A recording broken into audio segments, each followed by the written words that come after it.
Makanya kalau ke masjid jangan pakai baju yang bertulis-tulisan, polos aja seperti baju saya, baju Pak Anies. Kami tidak pernah bersepakat untuk satu warna. Dia pakai baju biru, saya pakai sal biru.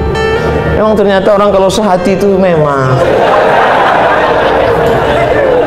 Saudara yang dimuliakan Allah Subhanahu wa taala, apa kelebihan masjid ini? Namanya punya kelebihan, perjuangannya. Maka setiap orang yang sholat di sini mengambil prinsip perjuangan itu. Sedang perempuan saja tidak mau menyerah kepada Belanda, apalagi laki-laki. Kamu laki-laki apa perempuan?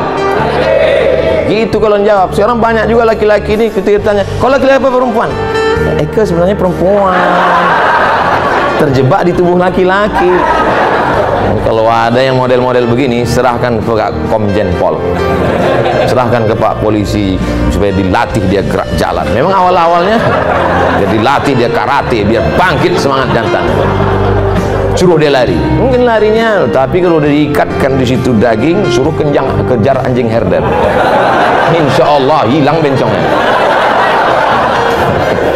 Saudara yang dimuliakan Allah Subhanahu wa taala, kenapa dengan Masjid Cunyadin? Ternyata masjid ini kecil tapi perjuangannya luar biasa. Disebutkan oleh Pak Gubernur tadi, kanan jalan, kiri jalan, depan jalan, belakang jalan. Tapi akal tak pernah putus untuk berpikir bagaimana membangun rumah Allah. Tidak bisa ke samping, harus ke atas. Makanya pertumbuhan itu ke atas, bukan ke samping. Ke atas. Tidak pernah putus asa. Ibu-ibu tadi semua di bawah. Mohon maaf Bapak Gubernur, Bapak Komjen Pol, ketika saya naik tadi agak terlambat di atas. Pak Gubernur minta saya duluan. Saya bilang, Pak Gubernur duluan. Pak Komjen Pol, saya ini jelaskan supaya jangan sampai nanti ditulis Pak Gubernur mendahului Ustadz. Kena lagi. Pak Gubernur tadi mau saya duluan. Saya bilang Bapak duluan. Kemudian Pak Komjen Pol, saya bilang Pak Safrudin duluan. Kenapa Ustadz belakangan? Saya masih mau menasih kepada ibu-ibu. Ibu-ibu semua. Mereka di bawah menyaksikan kita dengan layar. Pak pengurus masjid, di bawah ada layar, mereka bisa lihat kita. Alhamdulillah. Ibu-ibu yang di bawah jangan berkecil hati, karena saya ini lebih bagus di layar daripada aslinya. Al-Mukarram, Ustadz, guru-guru kita tak dapat disebut satu persatu, tapi insya Allah semuanya masuk ke dalam surga Allah. Apa kehebatan masjid ini? Ternyata setiap hari Jumat ada program makan gratis. Mudah-mudahan setelah diumumkan ini Jumat nanti semakin banyak yang nyumbang, bukan semakin banyak yang datang bawa perut kosong. Saya dulu pernah 2 semester di UKM, University Kebangsaan Malaysia Selangor, tidak selesai karena saya dapat beasiswa ke Maroko, lalu saya tinggalkan 2 semester di UKM. Kemarin saya pergi ke UKM, Ustaz Somad berapa lama di UKM? Saya bilang 2 semester. Ustaz kami angkat jadi alumni. Loh, saya nggak tamat, saya bilang. Peraturan baru 4 hari saja belajar sudah nggak lagi. Jadi saya sekarang dianggap sebagai alumni UKM Selangor, University Kebangsaan Malaysia. Banyak yang membahagiakan saya. Apa yang mau saya ceritakan tadi?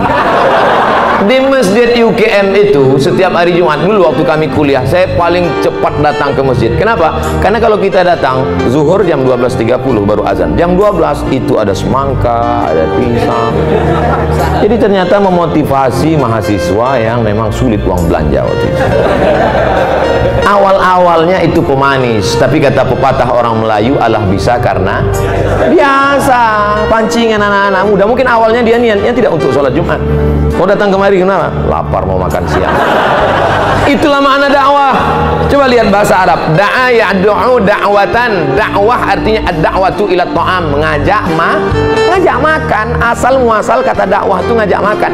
Makanya dulu para habaib di Jakarta ini, Al-Haddad, As-Sagab, bin Syihab, Barakbah, mereka itu kenapa majelis maulidnya ramai? Karena ada makan. Potong kambing sampai 10-20 ekor. Itu awalnya dulu.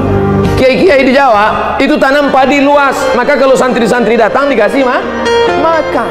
Ini belum jelas nih, habisnya ada makan apa enggak?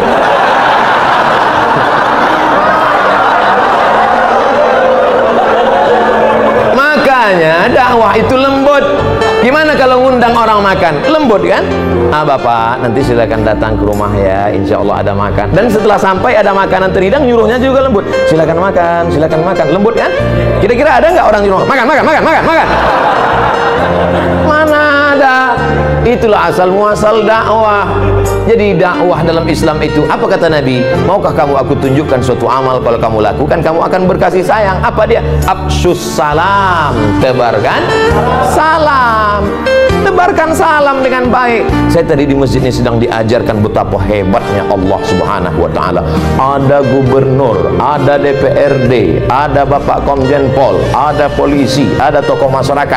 Mereka semua hebat-hebat, tapi tidak satu pun berhasil menggeser waktu sholat walaupun kurang 9 menit lagi.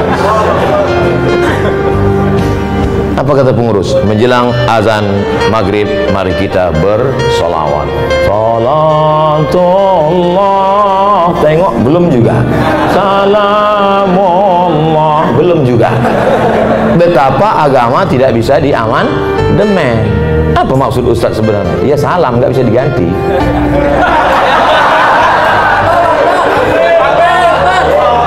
Kadang orang sulit nangkap isi ceramah saya. Memang gitu kalau orang cerdas ngomong, payah.